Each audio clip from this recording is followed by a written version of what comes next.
그러니까 이런 영상을 찍게 될 줄은 몰랐는데, 사실 근데 제가 할 말이 없어요. 이 영상에 있어서는 제가 하는 게 없거든요. 그리고 좀 뭐라 그래야 되지?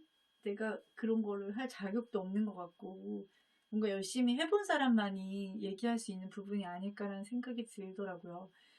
그런데 제가, 저희 부모님이 교회 열심히 다니진 않으셨거든요. 근데 제가 기억에 나는 거는 4살 때 엄마 따라 교회 갔던 기억이 나요. 그리고 중학교 때, 고등학교 때까지 또 중고등학교 시절에 교회를 안 다녔고, 그리고 저 같은 경우는 엄마 아빠가 신앙에 대해서 열심히신 분은 아닌데 강요가 없었어요. 그러니까 뭐 너 기도해야 된다든지 교회 꼭 가야 된다든지 그런 게 없어서, 그러니까 열심히 신앙생활 하시는 분들 보면 자녀들이 되게 반항하거나 삐뚤어진 경우도 간혹 있더라고요.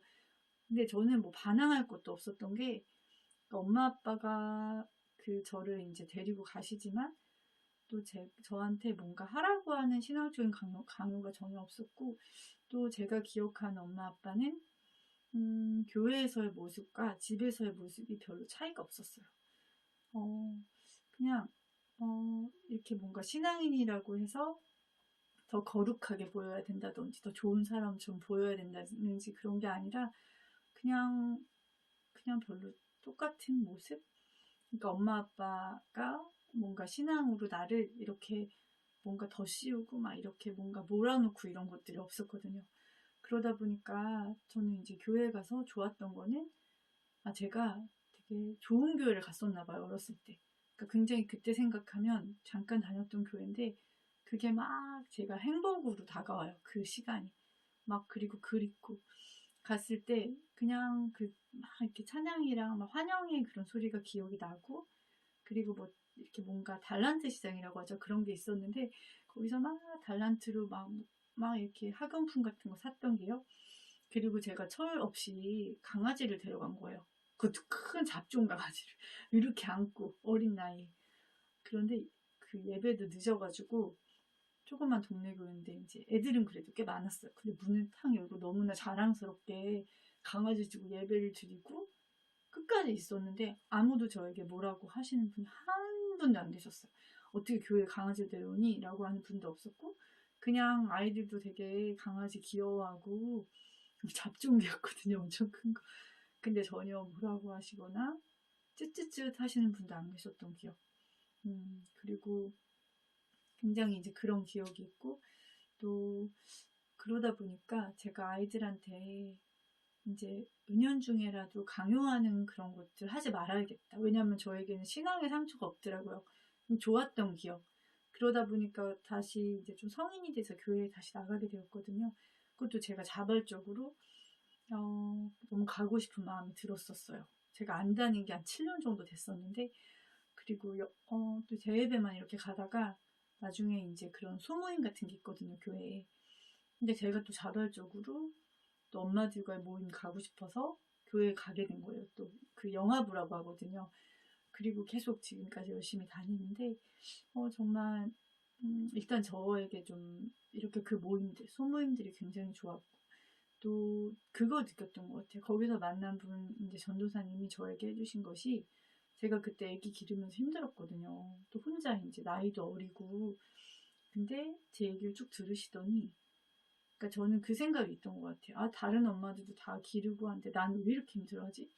그런 좀 죄책감 같은 게 있었는데, 그분이 저에게 듣더니, 누구 엄마는 객관적으로 너 너무너무 힘든 상황이다. 그리고 아이를 기른다는 거는 예전에는 동네에서 이제 같이 도와주는 분도 계셨고, 그리고 지금 엄마들은 사실은 부모님한테 많이 받고 크잖아요. 사랑도 많이 받지만 고생도 안 해보고 크다 보니까 갑작스럽게 이제 자기 자식이지만 그런 훈련이나 연습할 기회도 없었고, 또 이렇게 뭔가 온전히 나를 다 희생하는 것이 처음인 거예요.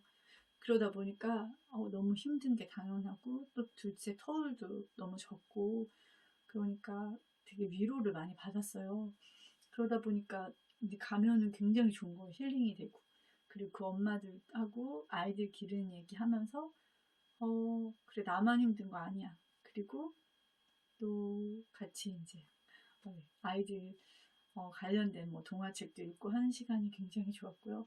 그러다 보니까 아이들도 그냥 자연스럽게 갔죠. 근데 제가 뭐 신앙교육을 하려고 한 적도 있었는데 잘 안 되더라고요. 그리고 아이들이 저는 이제 가장 바라는 게 저는 얘네들이 일단은 그 신을 믿고 그리고 그 되게 평안한 게 있거든요. 되게 기쁘고 그리고 내 자신에 대해서 사랑받는 자라는 그 기본적인 그 전제를 제가 믿어요. 신으로부터, 하나님으로부터 사랑을 받는 자라는 거. 근데 그것이 주는 자유와 기쁨이 너무 큰 거예요. 그래서 저는 아이들이 이제 그것을 알고 또 그 신에 대해서 이렇게 뭔가 호의적인 그런 마음을 갖기를 바라는 거죠. 그리고 기쁨이 있기를 바라고 막 그런 마음들이 저는 일단 컸고, 그리고 부모님이 저에게 신앙을 강요하지 않았던 것이 저는 너무너무 좋았어요.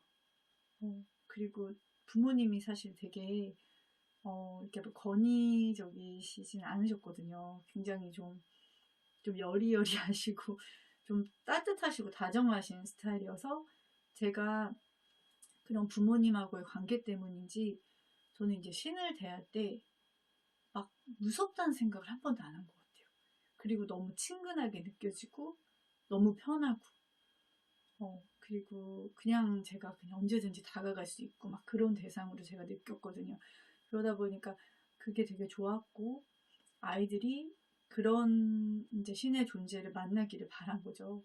그러다 보니까 제가 이제 뭐 신앙교육 하려고 한 적도 있었는데 일단은 아이들이 그냥 교회에 다녀주는 것만도 너무 그냥 저는 기쁘고 큰 거예요. 그게 사춘기인데 교회 안 간다는 소리 한 번도 안 하고 그리고 그냥 뭐 수련회 같은 데도 가고 근데 그게 너무너무 기쁜 거예요. 근데 안 그럴 수도 있는 거지. 가기 싫을 수도 있잖아요. 근데 아이들이 교회를 좋아하는 거예요. 그리고 뭐 딱히 뭐 하는 건 없어요. 하는 건 없는데 그냥 예배 드리는 거. 그거 하나로도 저는 너무 기쁘고 아이들이 하나님에 대해서 좋게 생각하고 또 하나님이 사랑이 많은 신이라는 것을 아이들이 의심 없이 받아들이거든요. 그러니까 그게 너무 저는 그게 너무 만족스러운 거예요. 만족스럽고 그리고 이제 저는 뭐 기도는 하죠. 기도는 하는데 제가 바라는 거는 그걸로도 지금 충분하고 그리고 아이들이 믿음이 더 자라기를 물론 바래요. 그런데 그게 뭐 내 강요나 또 내가 어떻게 하자는 걸로 되지 않는다는 거 제가 알잖아요. 그리고 그렇게 했을 때 오히려 아이들이 이제 하나님에 대해서 오해하고 또 하나님 믿는 거는 너무 부담스럽고 싫은 거라고 생각하는 게 싫은 거예요. 왜냐면 그거는 나의 강요로 인해서 얘네들이 그렇게 느끼는 거잖아요. 그래서 이제 그런 부분들은 정말 신앙은 절대 이렇게 엄마 아빠가 이렇게 해라 하는 그런 걸로 깊어지는 게 아니라는 생각이 들고 오히려 아이들이 정말 뭐 예수님 닮은 모습으로 크기를 원한다면 기도하면서 제가 정말 좋은 사람이 되는 거예요. 그러니까 물론 제가 뭐 많이 노력해도 좋은 사람 되는 거 한계가 있는데 그래도 제 태도는 바꿀 수 있잖아요. 기본적으로. 또 다른 사람에게 내가 어떻게 사랑을 실천하는지 그런 것을 보면서 아이들이 그런 신앙에 대한 좀 열린 마음을 갖게 된다는 생각이 들더라고요. 그리고 엄마가 가식적이지 않은 모습을 보이는 것. 교회에 갔을 때나 집안에 있을 때나 밖에 뭐 편한 사람을 만날 때나 엄마는 엄마지. 엄마는 원래 그래. 그런 소리를 듣는 거. 근데 다른 건 정말 제가 뭐 하는 게 없어서 제가 더 이상은 드릴 말씀은 없네요.